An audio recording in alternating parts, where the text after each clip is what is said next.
بسم الله الرحمن الرحيم.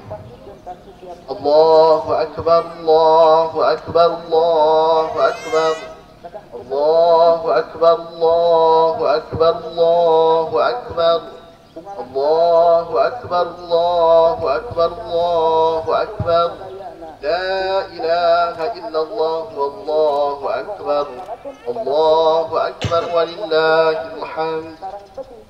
الله أكبر كبيرا والحمد لله كثيرا سبحان الله بكرة وأصيلا. الحمد لله معز الإسلام بنصره وذل الشرك بقهره ومصرف الأمور بأمره ومديم النعم بشكره الذي قدر الأيام دولا بفعله وبعدله وجعل العاقبة للمتقين بفضله وأدهر دينه على الدين كله. وأشهد أن لا إله إلا الله وأن سيدنا محمدا نبيه ورسوله بعثه الله هاديا ومبشرا ونذيرا وناديا إلى الله وسراجا منيرا. اللهم صل على سيدنا محمد وعلى أصحابه الطيبين الطاهرين أمناء دعوته وقادة ألويته وارض عنا عنهم يا رب العالمين. قال الله تعالى في كتابه العزيز: أعوذ بالله من الشيطان الرجيم: ومن أحسن دينا ممن أسلم وجهه لله وهو محسن واتبع ملة إبراهيم حنيفا واتخذ الله إبراهيم خليلا. وقال الرسول صلى الله عليه وسلم: ما من أيام العمل الصالح فيهن أحب إلى الله من هذه الأيام العشر. قالوا: يا رسول الله ولا الجهاد في سبيل الله؟ قال: ولا الجهاد في سبيل الله إلا رجل خرج بنفسه وماله فلم يرجع من ذلك بشيء. أما بعد فيا عباد الله أوصيكم بتقوى الله فقد فاز المتقون. Hadirin, sidang Idul Adha yang Allah muliakan. Pertama, khatib berwasiat untuk mari kita sama-sama meningkatkan kualitas dan kuantitas keimanan serta ketakwaan kita kepada Allah Subhanahu wa taala. Kedua, takbir sudah bergema di seantero dunia. Jemaah haji sudah menunaikan wukuf di Arafah, lalu mabit di Muzdalifah. Selanjutnya sekarang menempuh mabit di Mina menjalankan jamarat dan kemudian nanti menjalankan tawaf ifadah dan manasik selanjutnya. Berbahagialah kalian wahai umat Islam. Kita panjatkan kesyukuran kepada Allah Subhanahu wa taala atas segala nikmat. Tak terkecuali nikmat dipertemukannya dengan hari-hari di antara hari terbaik, yaitu 10 pertama di bulan Dzulhijjah. Hari yang agung di mana Allah bersumpah dengannya, wal fajr wa layalin 'ashr. Begitupun Rasulullah sallallahu alaihi wasallam dalam sabdanya menyandingkan keutamaan amal salih yang dilakukan di 10 hari pertama setara dengan jihad fi sabilillah. Allahu akbar, Allahu akbar, Allahu akbar walillahil hamd. Hadirin sidang Idul Adha yang Allah muliakan, kita umat Islam dilanda berbagai permasalahan pelik, perpecahan, penindasan, penjajahan, peperangan, kelaparan, penistaan kepada syariah dan kepada Nabi Muhammad sallallahu alaihi wasallam. Di sisi lain, dituduh juga jahat, ekstremis, intoleran, hingga teroris. Di belahan bumi lain, negara-negara muslim yang sejahtera atau cenderung aman, generasi mudanya digerongrong dengan gaya hidup hedonis, berfoya-foya, fasilitas media untuk maksiat mudah diakses, menjadikan jiwa-jiwa jauh dari Allah Subhanahu wa taala, hingga menjadi sikap yang pragmatis, ingin serba instan, mudah menyerah dan mudah bosan dalam menempuh setiap proses dalam hidupnya. Ujian adalah sunnatullah atau ketentuan Allah yang ada dalam hidup kita. Bahkan ujian adalah salah satu sebab kita diciptakan. Alladzi khalaqal mauta wal hayata liyabluwakum. Allah menciptakan hidup dan mati agar menguji kalian. Ayyukum ahsanu amala. Siapa yang amalnya terbaik di antara kalian. Namun kabar gembiranya adalah Allah menyajikan problem solver, solusi atas masalah-masalah tersebut, yaitu sebuah konsep fiqhul ibtila, sebuah ilmu menghadapi berbagai cobaan dan masalah dengan sajian menarik dalam bentuk kisah-kisah para nabi dan orang-orang saleh yang bisa kita teladani dalam Al-Quran. Satu di antaranya adalah Nabiullah Ibrahim alaihissalam. Beliau adalah Khalilullah, kekasih Allah, sekaligus juga Abul Anbiya, bapaknya para nabi yang bisa kita teladani. Hadirin sidang Idul Adha yang Allah muliakan, begitu istimewanya Nabi Ibrahim alaihissalam. Dia dan putranya dipilih oleh Allah Subhanahu wa ta'ala untuk membangun kembali Ka'bah yang runtuh. Kemudian syariah Nabi Ibrahim yang meliputi haji dan apa yang ada di dalamnya, sa'i, tawaf, kemudian menyembelih hadyu, khitan, dan seterusnya, menjadi syariah-syariah yang diabadikan oleh Allah Subhanahu wa ta'ala, yang juga jadi bagian dari syariahnya Nabi Muhammad SAW. Istimewa. Kisahnya bertebaran di dalam Al-Quran, bahkan menjadi salah satu nama surat yang ada di dalamnya, yaitu surat Ibrahim. Begitu istimewanya Nabi Ibrahim di antara nabi-nabi yang perlu kita teladani. Oleh karenanya, kita akan belajar dari perjalanan singkat beliau dan akan kita ambil poin-poin sehingga kita bisa ambil sebagai jalan hidup kita. Allahu Akbar, Allahu Akbar, Allahu Akbar, walillahi. Perjalanan Nabi Ibrahim dalam dakwahnya bertaburkan ujian berat yang merintangi Nabi Ibrahim bertubi-tubi silih berganti. Sedari bayi, Nabi Ibrahim telah dilarikan ke goa karena kekejaman raja untuk menyelamatkan dari raja. Secara logika, kalaulah dia tidak mati kelaparan, maka dia akan mati diterkam hewan buas. Tetapi Allah selamatkan Ibrahim bayi. Beranjak dewasa dimulai dengan pencarian keteguhan akidah kepada Tuhannya. Setelah mantap ketauhidannya, beliau dihadapkan dengan sebuah fakta. Azar, ayahnya sendiri, adalah tukang pahat berhala yang disembah kaumnya. Maka tantangan pertama adalah mendakwahi ayahnya. Selanjutnya, saat menyampaikan risalah kenabiannya, dia dihadapkan dengan penguasa yang lalim dan zalim, yang demi kekuasaannya dia tega membunuh siapa saja. Pada kasus Ibrahim merobohkan berhala-berhala, dan dialog dengan menelanjangi kebodohan raja saat itu, hingga beliau divonis agar dibakar hidup-hidup. Qalu harriquhu wansuru alihatakum in kuntum fa'ilin.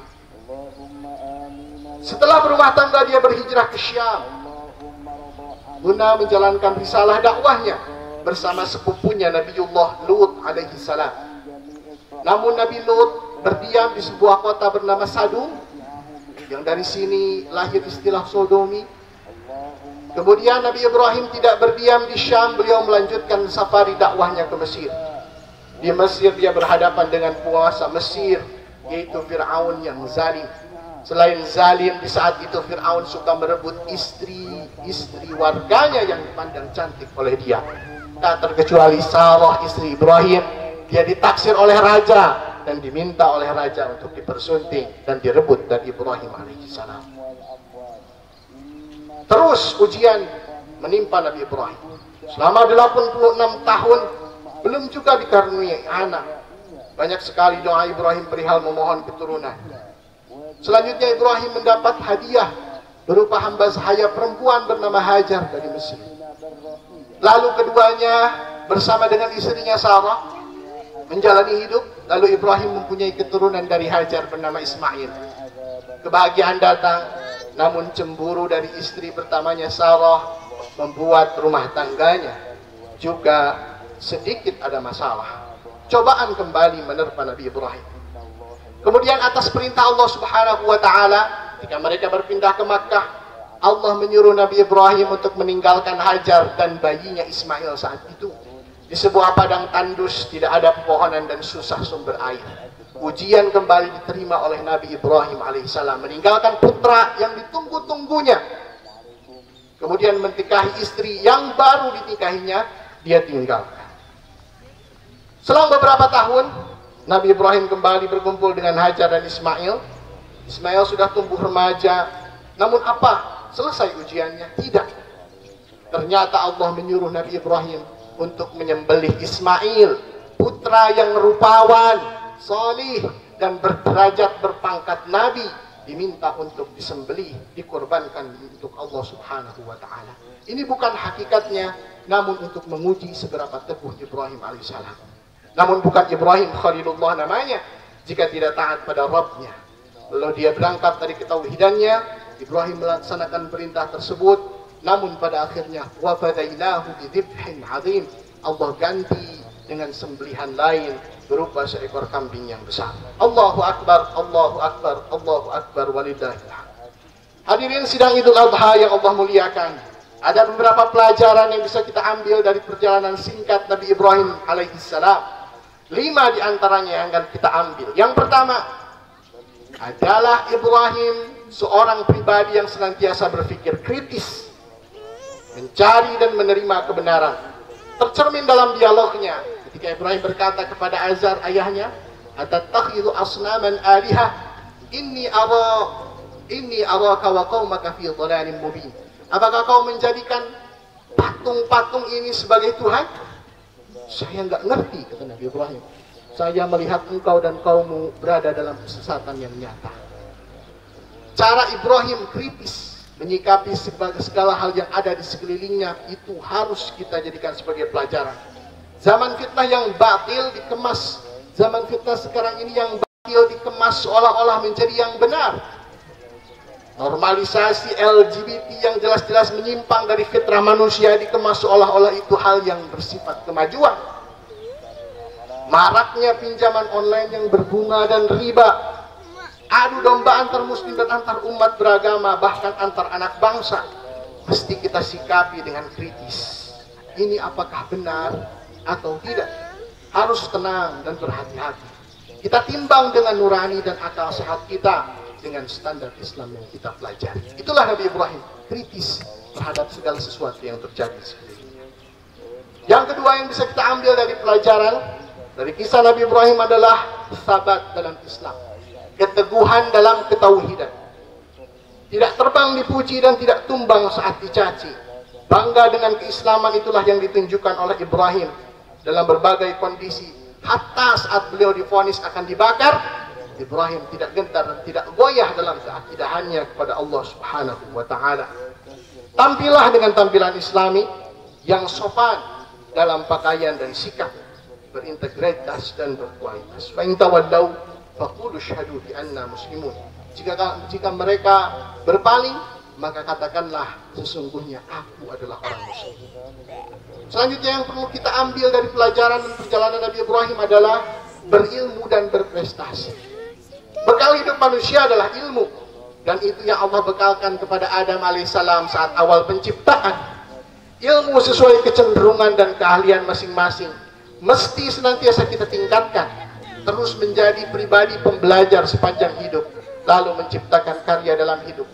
Allah berfirman di dalam Al-Quran, "Wadhkur ibadana Ibrahim wa Ishaq wa Yaqub." Dan ingatlah hamba-hamba aku Ibrahim, Ishaq dan Yaqub. Ulil aidi, mereka adalah orang-orang yang mempunyai karya besar, wal absar, dan pandangan-pandangan besar. Itu yang harus kita ambil sebagai pelajaran. Keempat, pelajaran yang harus kita ambil dari perjalanan Ibrahim adalah berani hadapi resiko perjuangan. Cita-cita yang tinggi mengharuskan kualitas usaha yang tinggi. Tidak ada keberhasilan yang ditebus dengan harga murah dan malas-malasan. Sebuah visi besar tentu memiliki resiko yang besar. Nabi Ibrahim terusir dari kampung halamannya Babilonia di Irak. Beliau pergi ke Syam, ke Mesir, ke Mekah, meninggalkan istri dan anaknya di Makkah, mengorbankan anaknya, terancam dibakar, istri terancam direbut, dan lain-lain adalah pelajaran yang bisa kita ambil dari keberanian Ibrahim dalam mengambil resiko. Perubahan zaman yang serba instan tidak boleh menjadikan kita menjadi pribadi penakut hingga tidak menjadi apa-apa dan tidak melakukan apa-apa. Yang terakhir, pelajaran yang bisa kita ambil dari perjalanan hidup Ibrahim alaihissalam adalah mempunyai cita-cita mulia dan berorientasi akhirat. Kalau kita lihat dari doa-doa dan harapan Nabi Ibrahim, beliau meminta dianugerahi keturunan yang baik, keturunan penjaga salat, keturunan orang yang menjaga akidah, menjaga kelangsungan dakwah Islam.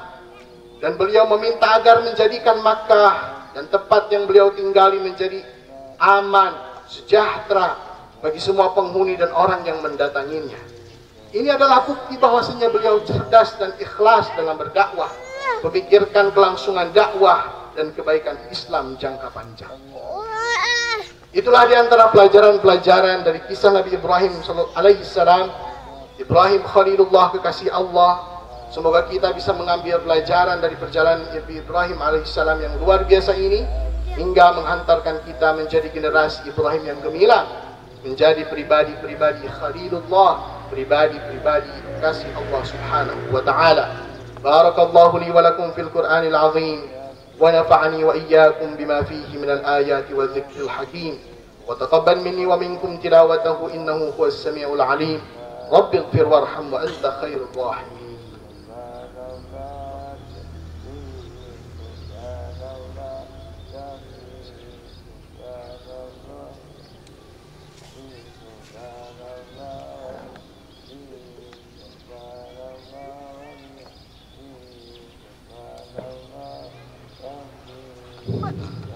Allahu Akbar, Allahu Akbar, Allahu Akbar, Allahu Akbar, Allahu Akbar, Allahu Akbar, Allahu Akbar, La ilaha illallah, Wallahu Akbar, Allahu Akbar, Walillahil hamd. Alhamdulillahilladzi amarna bil ittihadi wal i'tisami bihablillahil matin. Asyhadu an la ilaha illallah wahdahu la syarika lah, lahu iyyahu na'budu wa iyyahu nasta'in. وأشهد أن محمدا عبده ورسوله المبعوث رحمة للعالمين. قال الله تعالى في كتابه العزيز: أعوذ بالله من الشيطان الرجيم. إنا أعطيناك الكوثر فصل لربك وانحر إن شانئك هو الأبتر. وقال الله تعالى: يا أيها الذين آمنوا اتقوا الله حق تقاته ولا تموتن إلا وأنتم مسلمون. اللهم صل وسلم وبارك على سيدنا محمد وعلى آله وأصحابه أجمعين. آمين آمين يا الله يا رب العالمين. اللهم إنا نسألك من الخير كله عاجله وآجله ما علمنا منه وما لم نعلم، ونعوذ بك من الشر كله عاجله وآجله ما علمنا منه وما لم نعلم. اللهم إنا نسألك الجنة وما قرب إليها من قول وعمل، ونعوذ بك من النار وما قرب إليها من قول وعمل، ونسألك أن تجعل كل قضاء قضيته لنا خيرا. ربنا تقبل منا صلاتنا وصيامنا وقيامنا وركوعنا وسجودنا وتضرعنا وتخشعنا وتمم تقصيرنا يا أرحم الراحمين. تقبل الله منا ومنكم صالح الأعمال. كل عام وأنتم بخير. Semoga Allah menerima segala amal soleh kita. Semoga selamanya antum dan kita berada dalam kebaikan. Wassallallahu ala sayyidina Muhammadin wa ala alihi wa sahbihi wa sallim. Wa akhiru da'wana alhamdulillahi rabbil alamin. Wassalamu alaikum warahmatullahi wabarakatuh.